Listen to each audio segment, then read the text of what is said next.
Hello, welcome back to History Speaks reading series on the Arab rule in Africa. Today we are going to be taking a look at Chapter 3, Egypt's Efforts in Africa. We cannot, in any case, and whatever we may wish, remain isolated from the struggle that is taking place in the heart of Africa. This passage, quoted from President Nasser's book, The Philosophy of the Revolution, was the keynote of a special feature in the Egyptian daily Al-Ahram, significantly entitled, The African Dream Takes Shape in Cairo. This same theme appears in different forms and under different titles throughout Egyptian publications. What do the African states look for from Cairo, or the UAR, advanced bastion of the African continent? Cairo aspires to becoming the Mecca of African freedom, and her press lays unparalleled claims to Egypt's role in African history. What are these claims? The Egyptian Africanists point out that, since the time of the pharaohs, Egypt has always been one of the centers from which civilization and culture have been diffused throughout the African continent. As one of them has phrased it, she remained the throbbing heart of Africa, even when its heartbeats were muffled by the Roman occupation. And the same writer goes on to say that the modern Arab Egyptian nation has harnessed itself to the task of exporting Arabism throughout Africa. Cairo, Egyptian Africanists further claim, was the first African capital to break the hold of the past, to smash the structure of feudal society, and achieve her own social revolution. And this makes her a center of attraction for the African peoples. Moscow has always, especially during the period of the Comintern, been an asylum for communists persecuted by their own governments. Dimitrov, Rákosi, Piëch, and many others sought refuge there until they were able to return to their own countries, passing their years of exile in whatever activities were sanctioned or encouraged by the Soviet Communist Party. A similar process can be observed in several African capitals: Accra, Bamako, Cairo, Conakry, Dar es Salaam, Rabat, Tunis. Cairo particularly has been the refuge of scores of nationalists and opposition leaders from all over the continent. Abd el-Krim, leader of the 1926 Rif revolt in Morocco against France and Spain, Alal el-Fassi, leader of the Moroccan Istiqlal Party, Ferhat Abbas and other members of the Algerian FLN, Tunisia's Salah bin Youssef, mysteriously murdered in West Germany in 1961, Somalia's Mahmoud Harbi and Mohammed Hussein, Nigeria's former leader, Jibo Bakari, overthrown and condemned to 3 years imprisonment by Hamani Diori, and the present president of the Niger Republic, and so on. Several African nationalist movements have Cairo offices.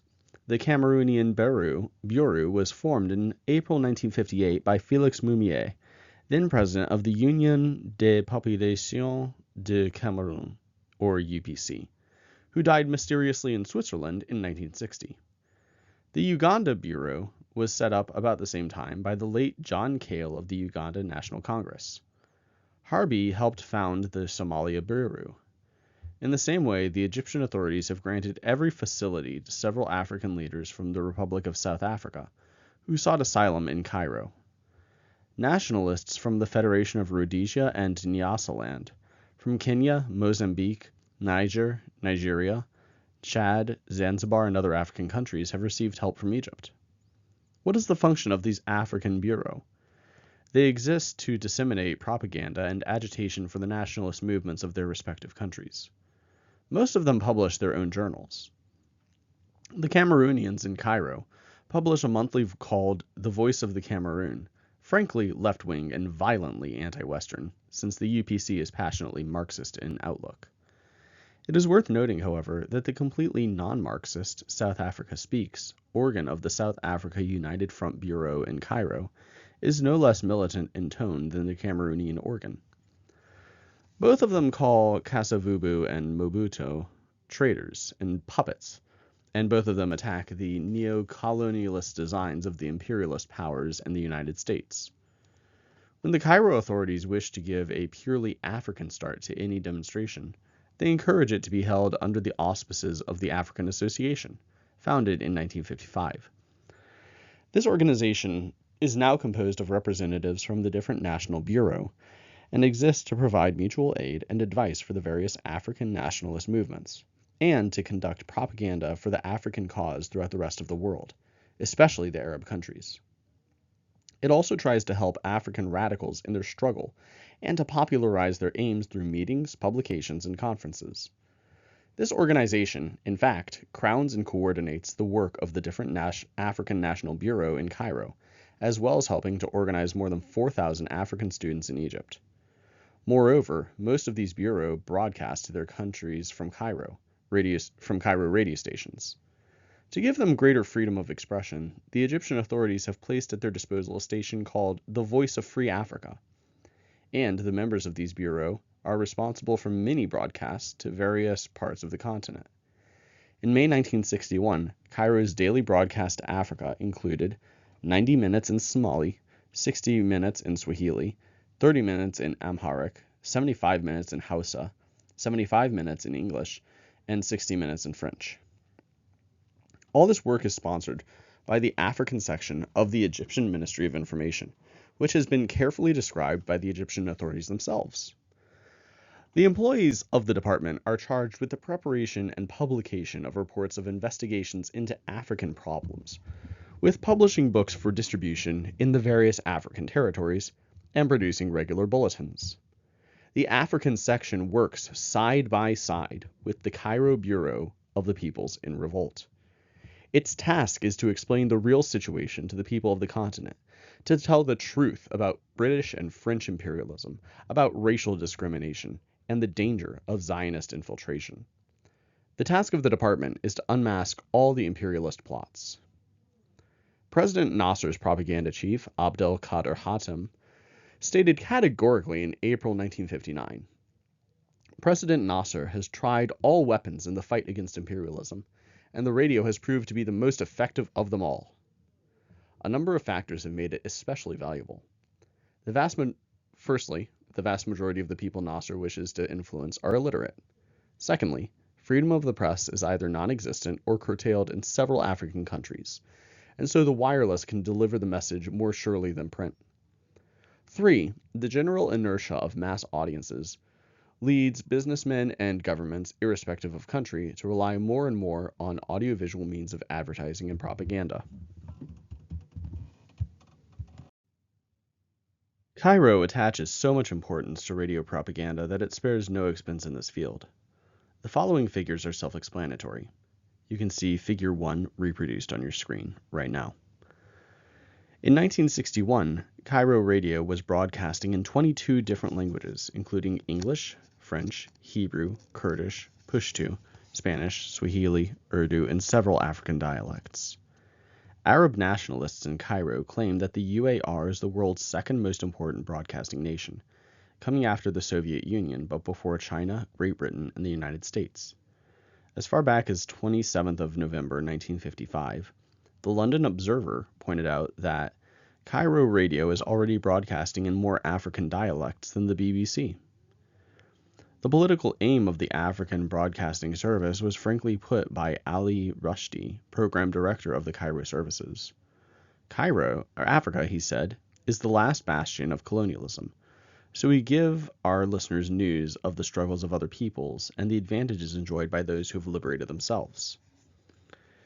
Since September 1957, the Voice of Free Africa has been broadcasting from Cairo, maintaining that the whites rob Africa of its wealth, that the colonialists can and must quit Africa now, that the African people possess an intelligentsia capable of governing their countries. Western colonialism is like a wild ass, running in circles, unable to think. It can only be taught by being beaten, and we will only stop beating the beast when it has left our country. Unsophisticated though much of this may seem to ears in London or in Paris, the Cairo specialists know the arguments and attitudes that evoke a response in their listeners. Cairo Radio's Somali broadcasts accordingly open with the pounding of drums, shouting, and Muslim rallying cries such as Allahu Akbar, God is most great. There are those who doubt whether these broadcasts have any real influence, despite the Egyptian claim that they have played an important role in the African awakening. Yet Western sources seem to support the Egyptian claim. The New York Times on 1st of March 1956 wrote, "The Egyptians make themselves heard everywhere in Africa and play the part of self-chosen leaders." 3 weeks later, Selwyn Lloyd, then British Foreign Secretary, stated that he had drawn the attention of the Egyptian government to the incendiary character of the Cairo radio's East African services. Dozens of examples could be quoted, especially in respect of Cairo's North African broadcasts. One need only note that the British and French governments have taken the broadcasts with sufficient seriousness to attempt jamming them. Abdoulaye Diallo, Secretary General of the All-African People's Conference, said on 30th of March 1961 that Cairo radio was one of the most valuable weapons in the struggle for African unity. Since the first Congress of the Afro-Asian People's Solidarity Movement in December 1957, Cairo has also become the home of many Pan-African and Afro-Asian organizations, and a frequent location for meetings and conferences on Afro-Asian problems. The 7 months from December 1960 to June 1961 provide sufficiently eloquent testimony. Starting with the Quit Africa Congress, just before Lumumba's murder, there took place in Cairo the Afro-Asian Women's Conference, the Third All-African People's Conference, the Afro-Asian People's Solidarity Conference, and the establishment of the Propaganda Bureau of the All-African Trade Union Federation. The recommendations and resolutions of the Third All-African People's Conference in Cairo required: 1. The setting up of an African Joint Defense Organization to help the liberation movements. 2. The raising of a liberation fund.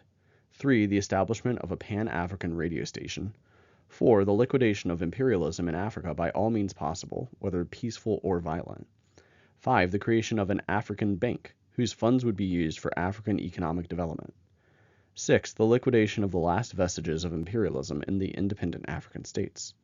7th, the naming of Belgium, France, Great Britain, Holland, Israel, South Africa, the United States, and West Germany as the principal architects of neocolonialism. In addition to these conferences and congresses, the Egyptian authorities on occasion allow the African students and exiles in Cairo to organize street demonstrations. Those of 15th February 1961, in protest at the murder of Patrice Lumumba, were particularly vigorous. Lumumba's wife and children were given asylum in Cairo. African and Arab students are welcomed into Egypt's secondary schools, its military academy, and its secular universities.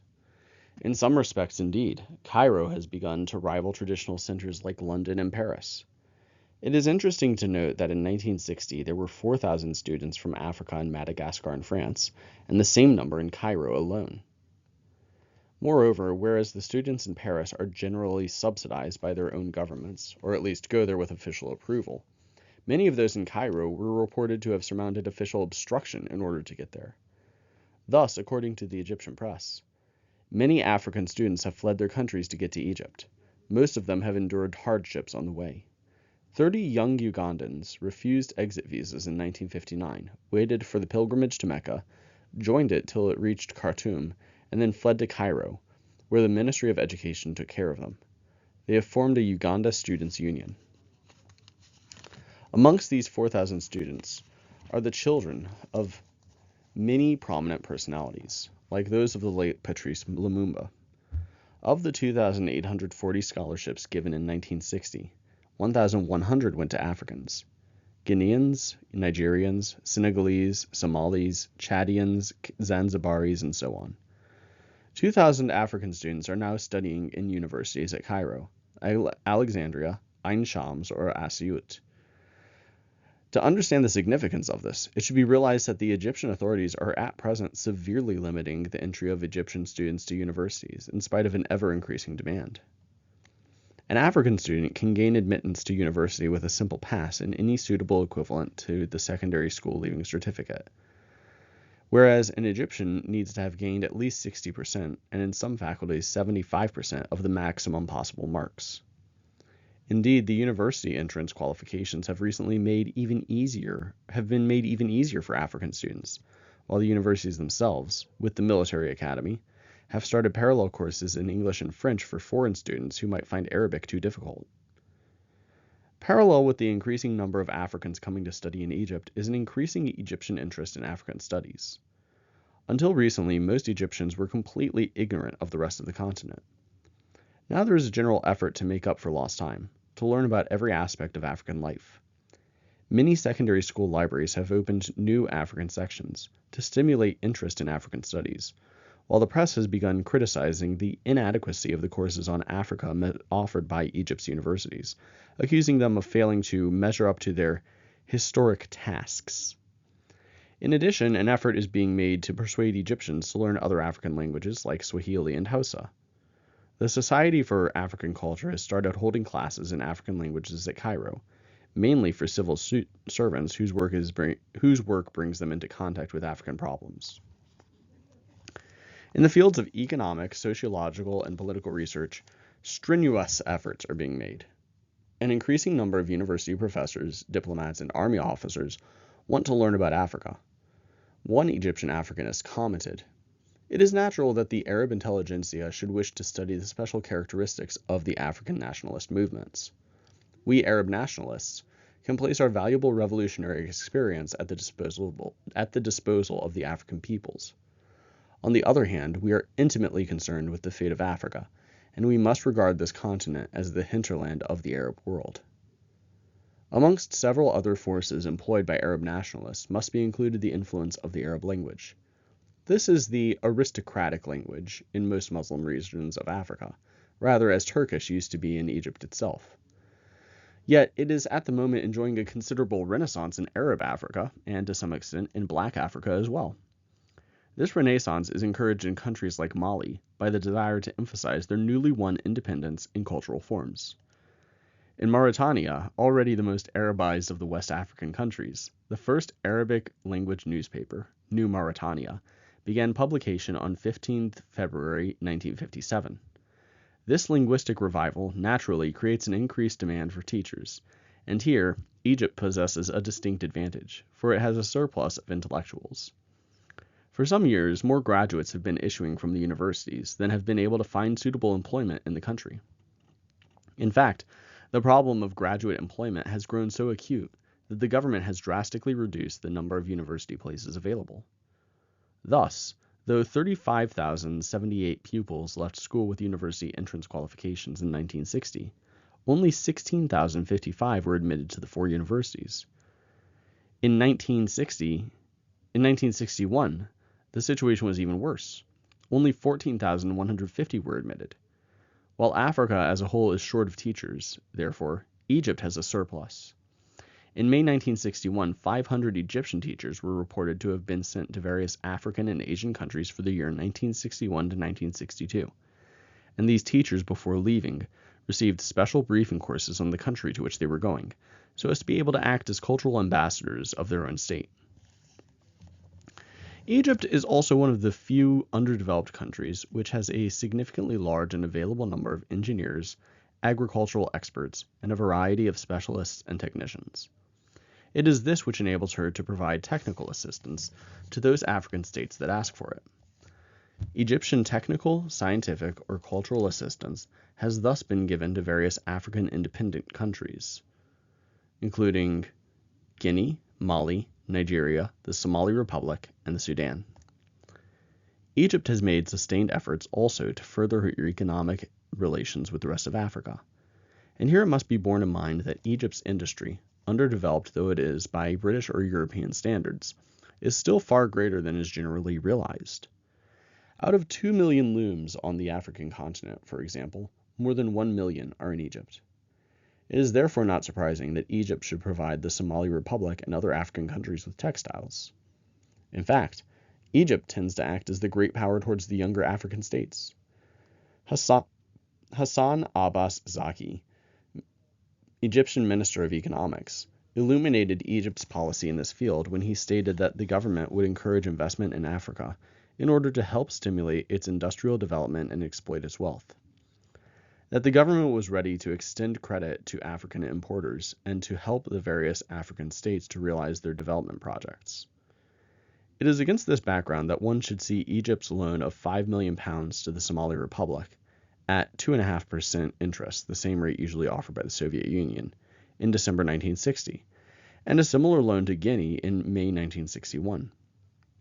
Cairo has also undertaken to build complete factories for Mali, to be paid for over 7 years. Egypt's leaders evidently look well ahead. An Egyptian minister, Monaim el-Kaisuni, on his return from the Economic Conference of the Casablanca Group in July 1961, revealed a plan to create an African common market over the next 5 years by progressively lowering customs dues among the 6 states concerned. A 25% cut was agreed in principle, as were the creation of an African Development Bank, a technical cooperation agreement, the start of an African Monetary Fund, plans for economic unity, plans for improved communication between the states, discussions on a common economic policy, and a system of mutual preferences. There is another feature, and a most controversial one, of Arab influence in Africa. This is the Levantine community. Although few in number, only 15,000, their economic influence is out of all proportion to their size. For example, the taxes paid by the 2,000 Lebanese of Liberia in 1955 were equal to the total raised from the rest of the population. They are so rich that in 1959 alone, they are able to send approximately 1.5 million sterling to their relations at home. According to Al Hayat, a Beirut daily, the Lebanese own 65% of all the commercial enterprises in Liberia, and they do not restrict their activities to Liberia alone. They are to be found as importers, as merchants, as owners of trading companies or places of entertainment in the capitals of most West African republics, and even in some of the larger towns of the interior like Kaolack in Senegal, Bouaké in the Ivory Coast, Ibadan in Nigeria, or Eboloa in the Cameroons. At first, the Cairo government tried to win these Lebanese to its side. In June 1960, for example, it established an Immigré Arab Citizenship Certificate for all people of Arab origin who had lost their nationality. It tried to establish a Congress of Immigrés, and a minister was given special responsibility for the Syro-Lebanese living in Africa and America. Recently, however, Cairo, without completely abandoning the Arab immigrés in Africa, has shown itself wary of being compromised by them. There are many reasons for this. First of all, the 15,000 Levantines in Africa are politically uninterested. For most of them, Arabism, Nasserism, neutralism are all secondary to their own preoccupation, the making of as much money as possible, in as short a time as possible. Then again, a very strong anti-Levantine feeling exists in Africa. Lebanese are generally classed as whites and as exploiters. In Guinea, ever since the suicide in April 1960 of the Lebanese Sayed Shaul, accused of having plotted against Sékou Touré, feeling against the 3,000 Lebanese has grown steadily more hostile. In Senegal, they are hardly any better off, despite the marriage of Mamadou Dia, president of the Council of Ministers, to a Lebanese girl. Their reputation is such that they are inevitably blamed whenever shoddy goods are put into circulation. The émigrés are often unpopular and useless in the eyes of Egyptian politicians. Cairo has accordingly not hesitated to wash her hands of them and even, when pressed, to support the Africans against them. Egyptian papers have carried direct attacks on the Syro-Lebanese living in Africa, accusing them of exploiting the Africans, of owning 50% of the modern buildings in West Africa, and of living parasitically, cut off from the Africans, of having neglected to build a single school or hospital or mosque, and of sending all their capital away to the Lebanon. Thus, the advance of Egypt's political, cultural, and economic influence may appear confused, but it is nonetheless consistent. What impression of Egypt would an African take home? Perhaps the clearest answer may be found in a series of articles published by the semi-official daily La Presse du Cameroun in August 1960, and written by Mr. Touye Kalaloube on his return to Yaoundé from a visit to Cairo, where he had been observing the 8th anniversary celebration of the Republican Revolution. These articles are particularly interesting because the Cameroonian government itself is one of the most pro-Western in Africa. Here are a few extracts from the series. At about 9 o'clock, the trumpet sounded, and Gamal Abdel Nasser appeared standing in an open car, proud as a thoroughbred stallion. Then began the long march past the army of the UAR. It lasted over 3 hours. For an African who has just seen his own country achieve independence, this great parade of the UAR's forces acquires a deep and symbolic meaning. An irresistible feeling of African solidarity moves us. Our feelings are quite different from those we have felt at other military parades. Here we feel that this is not just a show to boost prestige, but the real march of liberation by a whole people, which only yesterday was under foreign domination. We are impressed by the hitherto unprecedented fact of a modern African state possessing its own army, equipped with all arms, from cavalry to camel corps and jet fighters. Cairo is a great modern city of over 3 million inhabitants. Yes, 3 million. It is a capital which needs fear no comparison with even the greatest Western capitals, a city that is even now in the middle of social revolution. For someone used to rubbernecking, the visits to new factories, whatever they may be, museums, and the like, are a bore to which one submits out of politeness to one's hosts. For a modern African, however, conscious of the awakening of the African continent and its popular aspirations, a visit to a modern factory, really owned and run by Africans working for the improvement, in one way or another, of the living standards of the African peoples, becomes a revolutionary experience, which transforms the commonplace reality and makes even a steel bar a symbol of emancipation. This people has made itself a model and prototype for all modern African nations. An African Negro, in the midst of the evolutionary crisis of his own land, can learn many lessons from Nasser's Egypt. That this daring experiment has resulted in a dictatorship is in itself unimportant. What counts is that it has not resulted in anarchy. There is no doubt that in some respects, Gamal Abdel Nasser has been notably successful in Africa. To assess this success, one does not need to draw up a balance sheet of victories and setbacks. One has only to recall that a short while ago, Egypt was a negligible force outside the Nile Valley, was indeed virtually unknown in the rest of Africa. But in November 1961, Sir Roy Welensky, the Prime Minister of the Federation of Rhodesia and Nyasaland, spoke of Egypt as one of the main centers of African nationalism. True, the rise of the military junta in Cairo in 1952 coincided with the powerful aspiration to independence in the rest of Africa. Such independence was furthermore hastened and helped by a strong trend within the West to acknowledge the irresistible character of the movement towards independence, and therefore take the initiative in granting self-government and sovereignty. But whatever some colonial powers may think, many nationalist leaders remain unimpressed by the seeming magnanimity of this concession. Far from showing the expected gratitude, they often raise their voices to advance further demands, and even resort to what some people in Paris, London, and Washington describe as blackmail. That the nationalist leaders are able to do so is due above all to their awareness of their new importance in the world balance of powers today. And Abdel Nasser was among the heralds of this new awareness. He tried to demonstrate that the East could offer an alternative to the West, and by buying Czech arms, he was the first African head of state to defy the West with impunity. Before an international audience, he thus claimed that an underdeveloped country, instead of having to beg for aid, could, like a girl with two suitors, enjoy the best that both were able to offer. Moreover, the failure of the 1956 Suez intervention deeply impressed the Africans, showing them that white imperialism was not invincible, but could be successfully resisted.